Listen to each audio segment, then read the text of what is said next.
Native. Mr. Mkono, I just want to go back to to your case for where you appear today. It's Emmanuel Majola from the Sunday Times. I want to ask, how confident are you that you have a strong case against AFF leader Julius Malema? There's no need to be strong or weak. There's no case. There's no strong and weak. There's no case.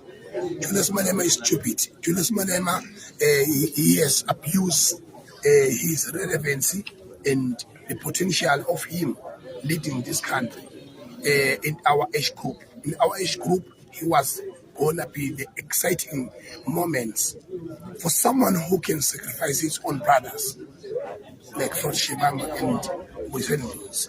That tells you that how much that person can be cared about the whole South Africa. So that is a symbol of shame to him. I think bumflathele amadlozi akubo, amflathele amadlozi eNingizimu Afrika, and us, he was our hope. He's no more now, and now we are standing on our own.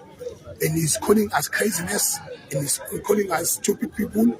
And if you look at to insult Amazon wonke.